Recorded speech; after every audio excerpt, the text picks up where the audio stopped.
8 years ago, I asked Canada's Prime Minister about artificial intelligence. China has recently invested $2 billion making an AI-only research city. It's far more relevant today than it was even when you had been elected. What are Canada's plans to react to this, and also things that you might be considering in terms of the technology being misused, and et cetera, and just the challenges that will come with that? Wow, this is a great question. At the time, it was something that we thought might transform society one day, but it was niche. In fact, some people on social media clowned me for asking him a dumb and irrelevant question. Today, 8 years in the future, it's clear that I was actually onto something with that question. But it's even more clear that this distant future is not something that we're preparing for now. We're living in it, right now, as we speak. Back then, the questions were different, the numbers were different, and the stakes were different. This is the Between the Lakes podcast. I'm your host, Fahad Raymond, and in this video, we're going to be going into the topic of AI, specifically how it relates to Canada and Canadians. Because think about this for a second. Today, AI can write code, it can write full software programs, it can help people with marketing, it can do legal reviews, it helps in healthcare. It's proliferating into every single industry that there is, and this is something that I kind of called out to the Prime Minister in my question back in the day. We're seeing it being adopted into every industry there is at a really rapid rate. Millions of people are already using it for work every day, and that's before we even talk about what comes next. This isn't just a technology story, right? Far from that. It's actually a society story. And that's why it belongs on Between the Lakes. Our motto is if it affects where we live and how we grow, we'll be talking about it on this podcast. Throughout this series, we're going to keep coming back to one crucial question. What does a successful Canadian response to AI actually look like? That's really the question underneath it all. So if you're watching this from Toronto, from Durham, from Mississauga, from Vaughan, or anywhere else in Ontario, you may be thinking, how does this affect me? Isn't AI like an America thing, or maybe that's for China to figure out? Not quite. Whether you realize it or not, AI is going to affect every single aspect of your life, of my life, and of everyone you know and love. So why does this matter so much? Because AI is not just another app, right? AI is not ChatGPT. AI is a foundational, transformative technology. This is something like the invention of electricity. This is something like the invention of the internet. It is bigger than the invention of the smartphone. This is the single most transformative technology of our time, perhaps with the greatest impact, both positive and negative, on society. Because think about it, most of the economy has to do with people processing information. The way we process information is how a lot of people make a living. And that's why governments, companies, institutions, and investors are all paying attention to this and are all paying trillions of dollars now to help advance it. But it brings up some important questions. How will we work in an AI-dominated future? How will we learn? How will governments adapt? How will economies compete? And what will be left behind and what will prosper? And the question is no longer, will AI change society? We already have that answer. Yes, it will. Yes, it is. And it's going to continue to. The question is, how do we respond to it? So what's changed? Let's go back in time and compare to 2018 when I first asked that question to then Prime Minister Justin Trudeau. At that time, AI was mostly discussed by researchers, right? Public awareness was quite limited. Some governments were starting to think about the future, but it was all distant. It was this mysterious technology that we all knew was coming, but we had no idea how it would actually impact things. And at that time, it was genuinely newsworthy that China had spent $1 billion investing in AI. It was like, whoa, huge investment alert, $1 billion. That's crazy. And that was the basis for why I asked Justin Trudeau that question, right? They're investing all this money in this. What is Canada's plan and how are we going to be proactive? Today, 8 years later, we're not talking about billions anymore, right? At that time, $1 billion was news. We're now talking about trillions of dollars. NVIDIA has a valuation of $5 trillion. Do you guys remember when the first company hit $1 trillion during COVID? 1 trillion. And now NVIDIA alone is $5 trillion. And there's not billions of dollars being spent globally on this. There are now trillions of dollars being spent every year on AI, building out massive data centers, building out the compute, building out the software firms and everything that will go into that. It is obviously, as we can see from the stock market now, the leading flow of capital is now going to AI. So this is important now, right? And just so that everyone's on the same page, $1 billion versus $1 trillion, that's a huge difference. That is 1,000 billions, right? So we're operating on a completely different scale now, monetarily.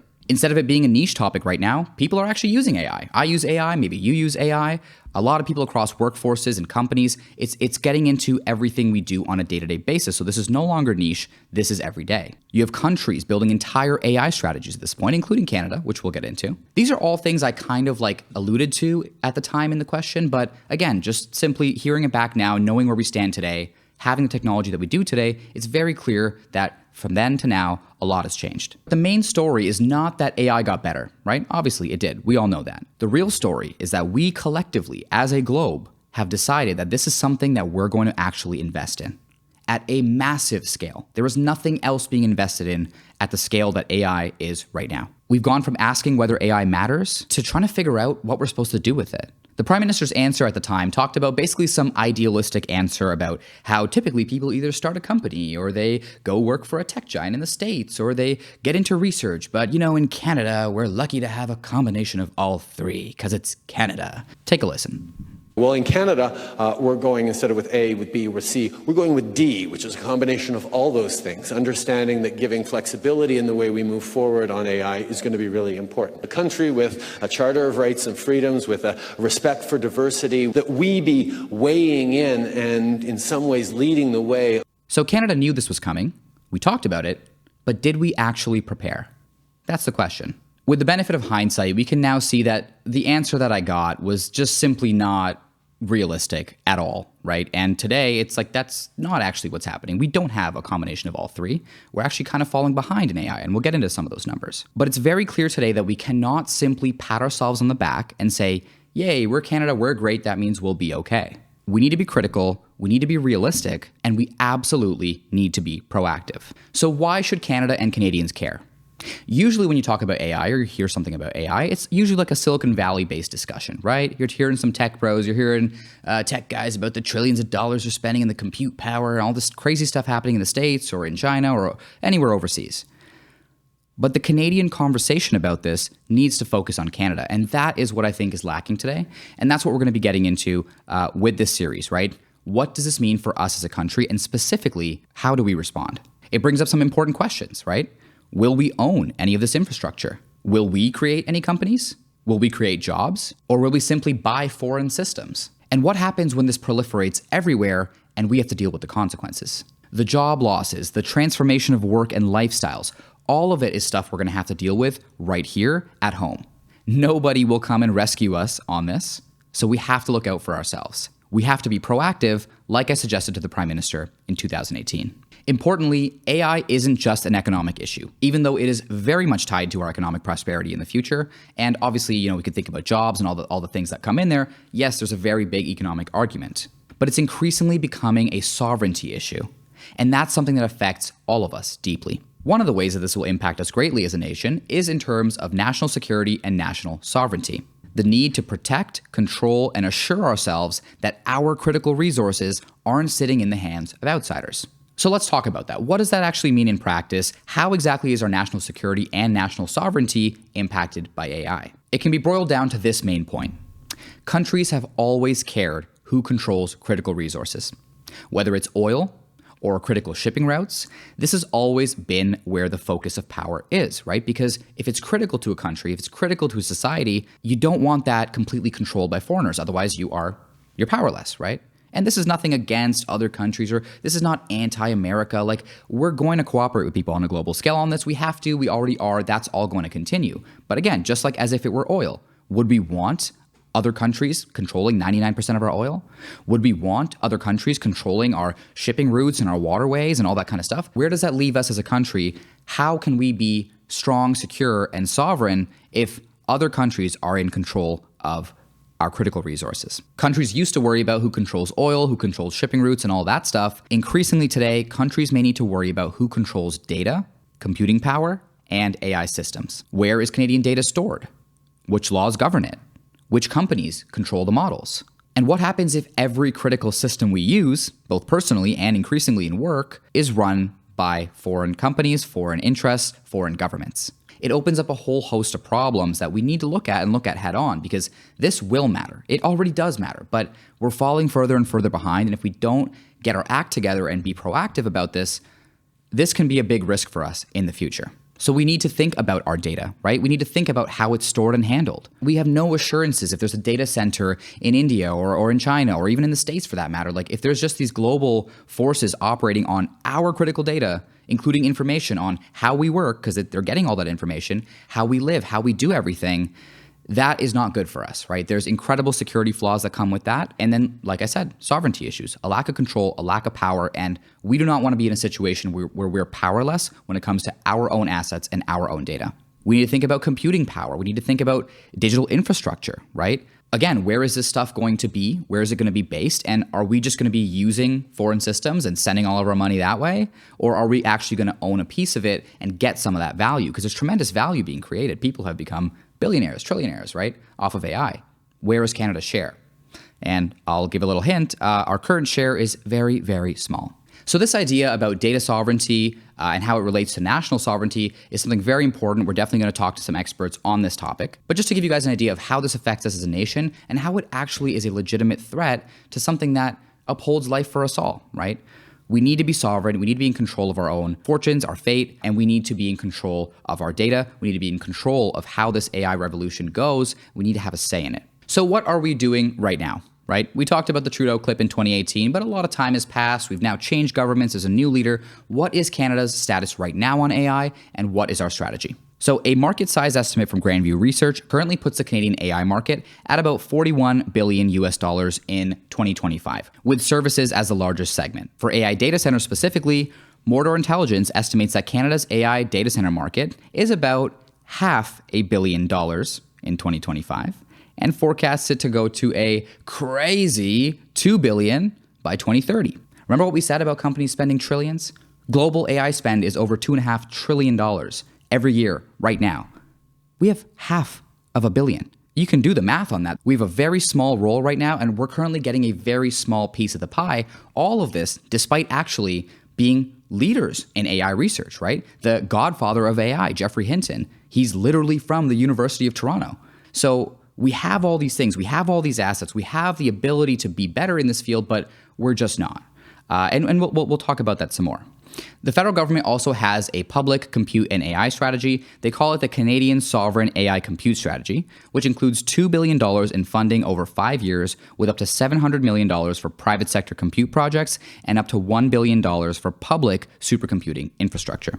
So this is good, right? We're past the, we're lightly looking into it and stuff. Like, we're talking billions of dollars being invested. This is good. The government is doing something. And obviously, if we can get private sector investment to layer on top of that, this pushes us somewhat in the right direction. Canada's current national strategy is called AI for All. It is organized around trust, opportunity, and sovereignty with 6 pillars: protecting Canadians and democracy, empowering Canadians, powering shared prosperity, building a sovereign AI foundation, scaling Canadian champions, and trusted global partnerships. Here is Mark Carney with some words on their current approach. Artificial intelligence, the defining technology of our era, is here. The question is, will it improve the lives of all Canadians or benefit only a few? As this technological revolution gathers pace, Canada has many of the attributes to help lead it. So again, we've made some progress, but I still think we're falling behind compared to the globe, and that is very clear in the numbers. Now, you may think after all this that this is a story about risks and about falling behind and what we have to do, but that's actually only half the story. Because Canada also has some very good opportunities here, which is why this matters so much to us at home. Let's start with Ontario, right? My home province, maybe a lot of your home provinces, certainly the area between these lakes is in Ontario. And Ontario has a major leg up when it comes to what people need and what companies will need when it comes to AI. Some huge advantages, right? Reliable, cheap, and green energy. Not everywhere has as much renewable energy as we do. Not everywhere has as much nuclear energy as we do. There was an AI project, a data center that was canceled in Manitoba because it would have to run on gas turbines, right? Imagine just firing up gas to, power this data center. And they said, okay, well, it's just not worth it when you factor in the environmental impact, right? You put that on a scale and this is not worth it. In Ontario, that's not the case. We have nuclear. It is cheap. It is green. It is reliable. And we are global leaders in it. It's one of the few areas where we're actually every project that's happening in nuclear is coming in under budget, ahead of schedule, We don't see that in Canada very often. Like, I think you guys all know that. So like, let's look at that, because that is actually working. And we have a very big head start when it comes to other people and other countries on nuclear reactors, small modular reactors, and the kinds of things that will power the data centers and the economy of the future, right? So that's a big point. We have nuclear expertise. We have long-term energy capacity, right? And so could Ontario become a major hub for AI infrastructure and a supplier of AI energy and small modular reactors to the world? Let's think big. We have an advantage. We have a lead. It's very much possible for us to make this an industry that can employ and fund and feed so many people in this province. Our nuclear jobs, I'm from Durham region, right, where we have the Pickering plant and the Darlington plant. These are great jobs, high-paying jobs, and there's a really big focus on technological innovation and safety. And I just don't see that anywhere else, right? At least in North America, we are the objective leaders in nuclear. And I think this is going to be really important. Ontario also has another unique angle. Toronto, right? Toronto has major financial and enterprise demand, right? It's a hub for all kinds of companies. Ontario has nuclear. The GTA has tech talent, right? We've got our nuclear plants in Durham. So this is not just about having one piece of the puzzle. We have a very real AI plus energy plus infrastructure story. And if we do this correctly, I'm sure you can imagine the economic benefits that can come from that. Of course, there's also Alberta. Alberta has been making major strides in building these data centers. They have a lot of advantages like energy too. They have land. They have a lot of industrial expertise, and the government and the people are very much willing to, invest in this stuff and build this stuff. There's a growing interest in these large-scale data centers. And so if we see this continue, Alberta could genuinely become one of North America's biggest AI infrastructure hubs. That would be good for our country. And then Canada more broadly, we've got our strong universities. We have AI research leadership. Like I mentioned, Geoffrey Hinton, the godfather of AI. He's from Toronto, right? We've got researchers in Montreal. Like a lot of the very early advances that were made in AI were made from Canadian researchers in Canadian schools, Canadian minds. So we have all the raw materials, which is a theme in Canada, right? We have the raw materials, but we just don't put it together the way we ought to, right? We've got talent, we've got stable institutions, and as a country, we do have access to stable and plentiful energy, right? Energy that is cheap. Look at Europe. They can't say the same thing. So these are very real advantages that we have. And so the question isn't whether or not Canada can participate. The question is whether we're willing to compete and play a meaningful role in shaping how this all plays out. Canada's AI story generally has two halves. In the first half, we did great, right? Kicking it all off. We got the researchers doing great things. We literally helped create the modern AI boom. But now in the second half, Canada now has to commercialize, adopt, regulate, and own enough of the infrastructure to actually benefit from it. But of course, it's not all sunshine and rainbows, and a lot of people hearing this right now might be actually thinking, yeah, but well, what about the environment? And what about the jobs? And, a lot of people just have this mentality that, look, AI is bad, and I understand that. So let's get into some of the challenges and risks, because of course these do exist too. Every major technological transformation creates winners, losers, opportunities, and risks. So one of the primary challenges, jobs, right? It's the thing on everybody's mind. Which jobs will change? Which jobs will become more productive? Which jobs disappear? And what new jobs emerge?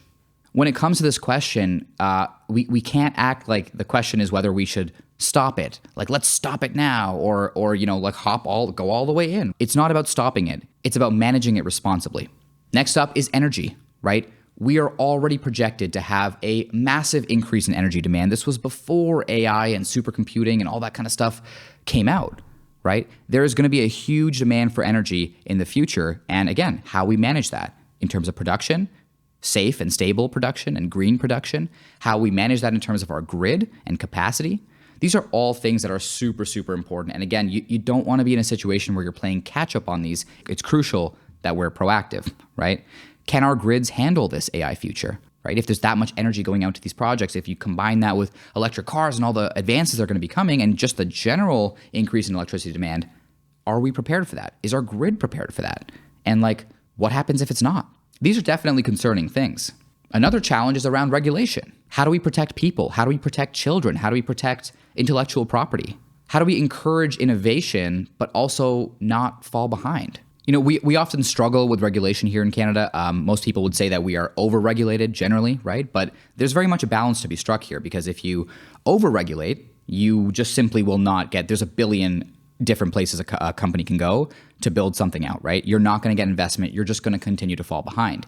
But if you just sign blank checks and let them do whatever, that's bad for our communities. That's bad for our electricity grid. That's bad for our society. That's bad for, everything. You don't want to give them a blank check, but you don't want to overregulate either, right? You need to have that balance. But one question does come up. Let's say a company were to say, yeah, we're going to build some data centers in Canada. And let's say the host communities are okay with that. And let's say the energy is green. And let's say, it's nuclear, right? Low emission. And let's say all that stuff just works out. And this is an investment in our country. We'd have our leaders out there cutting ribbons and doing press tours and announcements. Yay, great. We've attracted this great data center.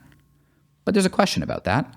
Are they actually creating Canadian prosperity or just using Canadian land, water, and electricity to generate profits elsewhere, right? We have to look at the full value chain and ask ourselves, are we getting a big enough piece of that pie, right? We don't want to be just the resource nation that people tap into so that they can make money. We need to have those funds stay in Canada. We need to have those benefits, right? Because there's costs to AI, and we're going to face those costs, whether it's built here or not. So we need to make sure that we're getting the benefit as well. And of course, these are just little samplers of some of the issues on AI. There's a whole list of other things. And by the way, if you've got anything that you're concerned about in terms of AI, be sure to drop that in the comments. We can talk about it, and we can definitely discuss that in future videos because there's a lot. So we touched on jobs, we touched on energy, we touched on regulation. The absolute biggest question, and the one that is crucial for us to get right, and the one that will be most specific to us here in Canada, here in Ontario, or wherever you're listening from, is about governance, right? Because governance ties all of this together. Yes, we can talk about the concerns in one category, but how do you mitigate those concerns, right? When it comes to jobs, how will we mitigate the job losses? How will we go about reskilling people, right? And those transitionary programs that will eventually be needed once this gets to a certain point. How should schools adapt? We already see some of the issues in the education system around AI, and it's only going to get crazier. So again, the requirement for governance, the requirement for smart AI policy goes up. How should governments use AI? And what are the rules on that? Like, we have an established system for, privacy and the separation of government and people, and we have our rights, but do we have AI rights? Do we have data rights? Has any of this stuff been discussed or invented? Like, when will this all come into play? Is it going to come in after the fact, once products and companies are already encroaching on them? Or again, can we be proactive? So this all comes down to policy, right? How should privacy be protected? What rights should citizens have in terms of their data, right? How are we going to go about that? How do we remain competitive without sacrificing public trust? And how do we make sure that the upside of AI, because again, like I said, people are getting rich off this, right? There is an upside to AI, but it's concentrated right now. How do we make sure that it's not the case that some people are winning from this while everyone else in society loses, right? That is a really terrible situation that if you allow that to go unchecked, if we don't respond to this with smart policy, I don't mean to be alarmist, but like that is enough to destroy a society, right? When people lose trust in the system, when people feel like they're working harder and harder, they're not seeing the benefits, they're not seeing the gains. On top of that, you got people becoming trillionaires and this is all happening and you just see it all in front of you. And it's like, well, where's my share in this, right? I don't know what the system should be. And there's certain things we are going to discuss on this topic. There's a whole bunch of ideas that are out there. I'm not sitting here claiming to know the answer, but what I'm saying is that it's very important that we get this right, because this has the potential to derail everything. And all of this comes down to public policy. Unfortunately, though, as we know, our governments are notoriously behind when it comes to regulation on things, especially on frontier technologies, right? It's just a simple fact. It takes time and governments are slow, right? So we just got to be sure that we're not in a situation where we're trying to play catch up when it's too late. So smart policy is very important. And remember, when I'm talking about this, like this is like the biggest thing right now. None of these are technology questions, right? None of this is saying, yeah, well, we should do this with the tech and allow this or that. No, these are policy questions. These are public policy governance questions. For many of these things, these are only things that can be done by the government at scale, right? A company will not come in and help reskill people in mass. A company will not come in and change the taxation system. An NGO or a single citizen can't come in and do this. This has to be done at the government level. And so we need our leaders to focus, and we as citizens need to be aware, right? We need to know the issues. We need to understand the issues. We need to know the implications and the impacts. So there is very much a responsibility that comes onto us as citizens, right? Onto me and onto you. And we need to move away from this dichotomy of like AI good or AI bad. Like most people fall into one of the two camps, but that's actually not what this is about, right? It doesn't matter what your opinion on it is. The question is, how do we regulate this in a way that will protect our national interests, protect the interests of the public, support our citizens through what is going to be a crazy transformation? The next 5 to 10 years are going to be nuts. How do we do that all without choking out the industry that is going to also financially carry us into the future, right? It's a balancing act, and it's very important to get right. So we need to get into the nitty-gritty of how we're actually going to lead and excel through this transformation. 8 years ago, when I asked Justin Trudeau that question, the conversation was about preparing for the future, right? This stuff is coming. Other countries are investing money. What are we going to do about it?